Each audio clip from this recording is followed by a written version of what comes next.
दोस्तों नमस्कार। दोस्तों हम सब देख रहे हैं कि ये पेंडेमिक समय है। सब बिजनेसमैन चाहे वो छोटा हो या बड़ा, जितने भी हम रिटेल लोन लेने वाले हैं, पर्सनल लोन यानी कार लोन, हाउसिंग लोन, कोई भी लोन हमने लिया हो, सबके रीपेमेंट में हमें दिक्कत हो रही है। दोस्तों सरकार और रिजर्व बैंक ऑफ इंडिया कुछ स्कीम भी लेकर आए। जैसे उन्होंने कहा कि भाई हम आपको एडिशनल लोन दे देते हैं। कुछ उन्होंने कहा कि भैया आपकी जो किस्तें हैं ब्याज की या प्रिंसिपल की, उनके लिए चलिए हम आपको मॉरेटोरियम पीरियड दे देते हैं। लेकिन दोस्तों हमारा काम उतने से भी नहीं चला। हमने भी प्रधानमंत्री जी को लेटर लिखकर कहा कि ये जो एग्जिस्टिंग लोन है साहब, ये भी हम नहीं दे पा रहे हैं। जो एमएसएमईज हैं या जो बड़े कॉर्पोरेट्स हैं वो भी, या फिर जो बिल्कुल छोटे पर्सनल लोन जिन्होंने लिया है वो भी, क्योंकि किसी को अपनी सैलरी की प्रॉब्लम है, किसी को जॉब की प्रॉब्लम है। अगर हम पर्सनल लोन की बात करें, जो एमएसएमईज हैं उनके कहीं पेमेंट नहीं आ रहे हैं, वो उनकी डिमांड नहीं है। इसी तरह दोस्तों हर एंटरप्रेन्योर को अपना लोन भुगतान करने में दिक्कत आ रही है। तो दोस्तों अब रिजर्व बैंक ऑफ इंडिया लेकर आ गया है हम सबकी मांग के हिसाब से रीस्ट्रक्चरिंग की स्कीम्स। दोस्तों मैंने पहले भी आपको बताया था इस एमएसएमई लोन की रीस्ट्रक्चरिंग के बारे में जो रिजर्व बैंक ने अनाउंस की थी।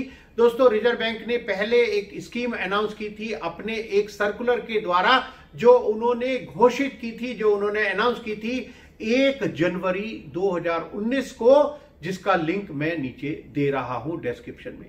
दोस्तों उसके बाद जब ये 1 जनवरी 2019 का सर्कुलर लगभग खत्म होने को आया, क्योंकि ये 1 साल के लिए स्कीम थी, तो 11 फरवरी 2020 को दोस्तों रिजर्व बैंक ऑफ इंडिया ने एक और सर्कुलर इशू किया और उन्होंने कहा कि लीजिए हम इस स्कीम को एक्सटेंड कर देते हैं।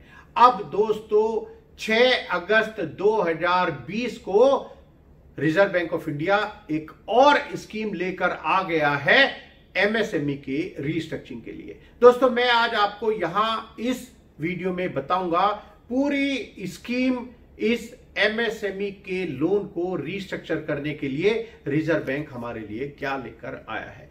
दोस्तों सबसे पहली बात तो यह है कि ये जो फायदा मिलेगा ये उन्हीं एंटरप्रेन्योर्स को मिलेगा जो डिफाइन किए गए हैं micro small and medium enterprises development act के हिसाब से। यानी जो एमएसएमईज हैं जो रजिस्टर्ड हैं एज मैन्युफैक्चरिंग और सर्विस सेक्टर में एज एन एमएसएमई, ये जो रीस्ट्रक्चरिंग का फायदा है दोस्तों, लोन रीस्ट्रक्चरिंग का, ये उन्हीं लोगों को मिलेगा।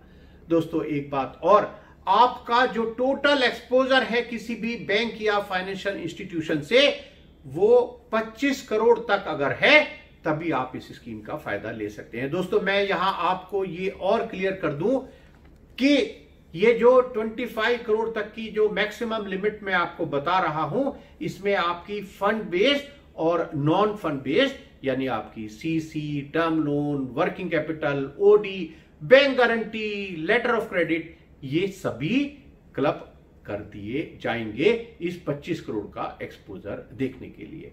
तो मैंने आपको बताया दोस्तों कि एक तो आप जो है, जो एंटरप्रेन्योर है, जो इस रीस्ट्रक्चरिंग का फायदा लेना चाहते हैं, they should be defined under MSME act 2006। इसके ऊपर मैंने आपको डेफिनेशन के लिए दोस्तों पहले भी वीडियो पोस्ट की है, आप प्लीज आई बटन दबाकर देख लीजिएगा। दूसरी कंडीशन दोस्तों इसकी यह है कि आपका जो टोटल एक्सपोजर है जो बैंक से या एनबीएफसी फाइनेंशियल इंस्टीट्यूशन से, वो 25 करोड़ तक ही होना चाहिए। दोस्तों इसकी जो तीसरी कंडीशन है कि आपका अकाउंट स्टैंडर्ड होना चाहिए। और दोस्तों ये जो 6 अगस्त 2020 का नया सर्कुलर आया है रिजर्व बैंक ऑफ इंडिया का, उसमें उन्होंने कहा है कि भाई आपका जो अकाउंट है वो 1 मार्च 2020 को स्टैंडर्ड होना चाहिए अगर आप इस स्कीम का फायदा लेना चाहते हैं। दोस्तों एक कंडीशन और कि आपका जो बिजनेस है, आपकी जो फर्म है, कंपनी है, आपका जीएसटी का रजिस्ट्रेशन होना चाहिए, प्रोवाइडेड कि अगर आप एक एग्जम्पशन लिमिट में है जीएसटी से, आपकी जो टर्नओवर है वो जीएसटी का रजिस्ट्रेशन कराने की एग्जम्पशन लिमिट के अंदर है, तब कोई बात नहीं, लेकिन अगर आपने उस लिमिट को क्रॉस कर लिया है दोस्तों, तब आपको जीएसटी का रजिस्ट्रेशन आपके पास जरूर होना चाहिए। और दोस्तों ये जो जीएसटी की एग्जेम्पशन लिमिट देखी जाएगी वो 1 मार्च 2020 को देखी जाएगी आपके बिजनेस की। तो दोस्तों मैंने आपको बताया कि अगर आप 6 अगस्त 2020 का जो रिजर्व बैंक ऑफ इंडिया का सर्कुलर है रीस्ट्रक्चरिंग ऑफ योर लोन, उसका फायदा लेना चाहते हैं तो आपकी कंडीशन नंबर 1 कि आपका अकाउंट स्टैंडर्ड होना चाहिए 1 मार्च 2020 को। दूसरी कंडीशन है दोस्तों कि आपका total exposure including non fund based limit should not be more than 25 crore. दोस्तों तीसरी कंडीशन यह है कि आपके बिजनेस का जीएसटी का रजिस्ट्रेशन होना चाहिए। बस इसमें एक ही छूट है कि अगर आपकी जो टर्नओवर है वो एग्जेम्पशन लिमिट्स के अंदर है 1 मार्च 2020 को, तब आपको ये जीएसटी के रजिस्ट्रेशन के बिना भी इस स्कीम का फायदा मिल जाएगा। दोस्तों एक बात और, ये जो स्कीम है रीस्ट्रक्चरिंग की वो 31 मार्च 2021 तक पूरी तरह से इंप्लीमेंट हो जानी चाहिए। दोस्तों अब आप कहेंगे कि भैया 1 मार्च 2020 को तो मेरा अकाउंट स्टैंडर्ड था, यानी आप SMA 0 थे, SMA 1 थे या SMA 2 थे, तब भी दोस्तों आपका अकाउंट तो स्टैंडर्ड है 1 मार्च 2020 को। लेकिन 1 मार्च 2020 के बाद, यानी दोस्तों अगर 2 मार्च 2020 को आपका अकाउंट एनपीए हो गया, तब क्या करेंगे? दोस्तों मैं बताता हूं आपको, आपके लिए एक बड़ी खुशी की खबर है यहां पर रिजर्व बैंक ऑफ इंडिया के इस 6 अगस्त 2020 के सर्कुलर में। तो दोस्तों ये रिजर्व बैंक ऑफ इंडिया के इस सर्कुलर में कहा गया है कि जी देखिए, अगर आपका अकाउंट 2 मार्च 2020 को एनपीए हो जाता है और आपका बैंक ये आपका रीस्ट्रक्चरिंग कर देता है with in this implementation period, तब आपका अकाउंट दोस्तों अपग्रेड हो जाएगा। जी हाँ दोस्तों, अगर 2 मार्च 2020 को आपका अकाउंट एनपीए हो भी गया और बैंक आपका ये करता है under this circular of reserve bank of India जो 6 अगस्त 2020 को अनाउंस किया है रिजर्व बैंक ऑफ इंडिया ने, तो आफ्टर रीस्ट्रक्चरिंग आपका अकाउंट स्टैंडर्ड कैटेगरी में चला जाएगा। दोस्तों मैं समझता हूं कि आपको मैं ये भी बता दूं कि रीस्ट्रक्चरिंग में बैंक आपके लिए कर क्या कह सकते हैं। जी हाँ दोस्तों, ये रीस्ट्रक्चरिंग करते समय बैंक आपको कोई एडिशनल लोन दे सकता है।